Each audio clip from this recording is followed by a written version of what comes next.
Merci Roland, merci chers amis, chers camarades.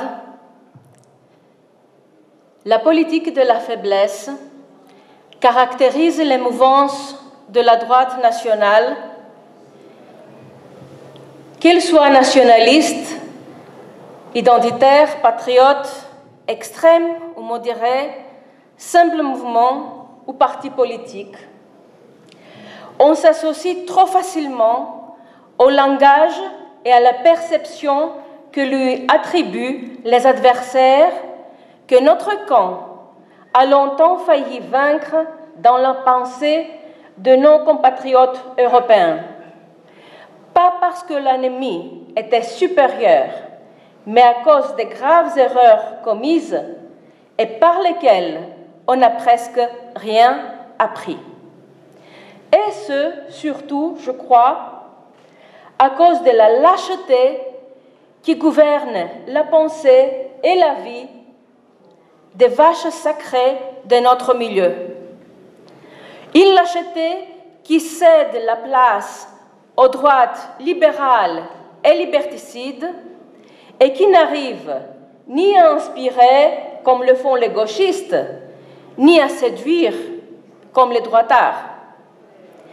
Ces refus de tirer les leçons de ces années de marginalisation fait tomber des mouvements prometteurs et fait enchaîner ceux qui croient à nos idées à des personnages qu'on sait ne pas être à la hauteur, mais qu'on n'ose pas faire descendre du piédestal où nous les avons mis nous-mêmes il y a longtemps.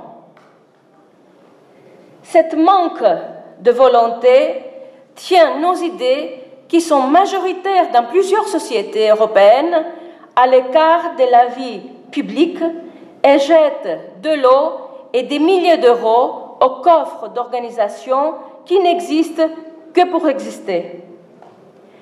Les hommes de notre mouvance croient que posséder le pouvoir les rendra moins révolutionnaires, comme si le but d'un révolutionnaire n'était pas d'arriver au pouvoir.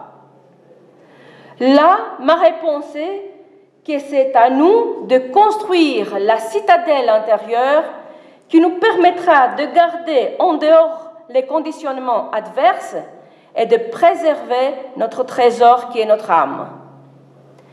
Ne gardons pas les belles idées que les écrivains que nous aimons mettent au monde comme des fleurs mortes pressées dans les pages d'un livre poussiéreux. Ne gaspillons pas l'effort de tous ceux, de Brasillac à Vénère, qui ont cru à l'idée et qui lui ont donné tout, même leur vie, comme mes compatriotes et nos camarades, Miki Mandakas, Giorgos Foundoulis et Manos Kappelonis. Si quelques-uns de notre mouvance arrivent au pouvoir, on les accuse de populisme. Bien sûr, nos ennemis ne veulent pas que nous soyons auprès du peuple. Ils nous préfèrent à l'écart. Mais nous devons être populistes. Nous devons utiliser le langage que nos peuples voudraient écouter. Nous devons faire entendre à nos peuples que nous avons les mêmes cauchemars qu'eux, mais que nous voulons agir pour avoir la sécurité, la prospérité et la liberté. Changeons de syntaxe, chers amis. Je ne m'excuse du tout de croire à une Europe solaire et joviale, une terre dont les dieux voyagent de l'Hyperborée vers le sud de Delphes, d'Athènes et d'Olympie. Il me paraît toujours déraisonnable d'accepter que nous soyons les maudits de l'histoire. Certains se félicitent même d'être à la marge de la société, s'imaginant les gardiens d'un saint Graal. Quant aux leaders proclamés, qui sont merveilleusement absents en ce moment, ils se contentent d'être des chefs d'une droite apologétique, victimaire, qui trouvent nécessaire de se justifier de réévangéliser nos nations à l'existence même de nos nations. Quand on n'a pas le courage de revendiquer Alexandre le Grand, les croisades, la quête coloniale civilisatrice de l'homme européen, comment trouver l'élan et la volonté de continuer d'exister et de créer la civilisation humaine qui est la civilisation européenne? Ce repli sur soi laisse place à la peur. On a peur de la chose même qu'on désire le plus, le pouvoir de mettre en œuvre nos idées. On a peur qu'on va faillir, de ne pas être aussi fort qu'il le faudrait. On a peur, c'est-à-dire d'assumer nos responsabilités. On a peur d'être orgueilleux à cause d'une fausse chrétienté hypocrite qui n'a rien à voir avec l'esprit des sacrifices du soi qui a guidé notre race de Léonidas à Christ l'élu.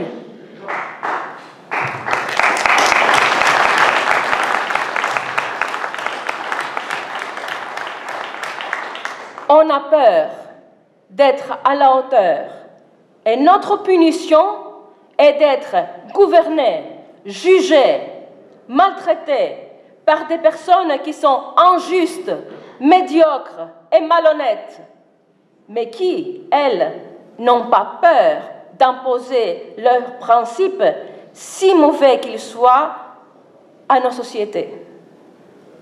Beaucoup, en France comme en Grèce, parlent de l'union de droite.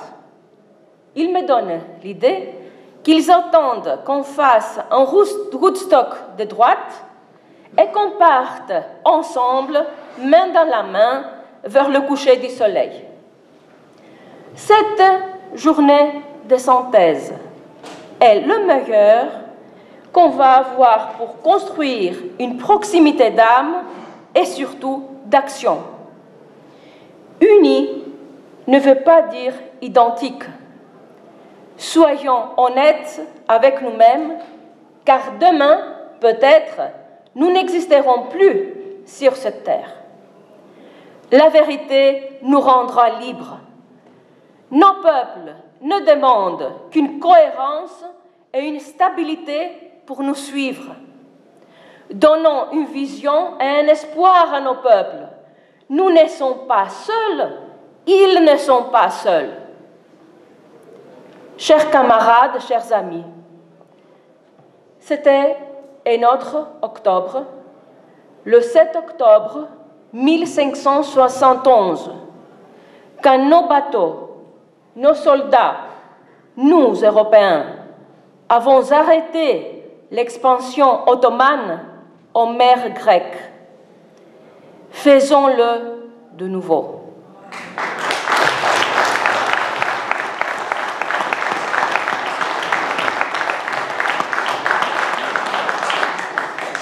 Mettons-nous ensemble pour la déislamisation de notre continent. À Lepanto, on n'a pas pris, évidemment, Constantinople. On n'a pas mis la croix que nos adversaires haïssent sous toutes ses formes, sur la coupole de Sainte-Sophie. Cette fois, faisons mieux que ça. Cette fois, ensemble, nous ferons de notre chère Europe l'empire qu'elle est destinée d'être. En synthèse, en avant à la victoire.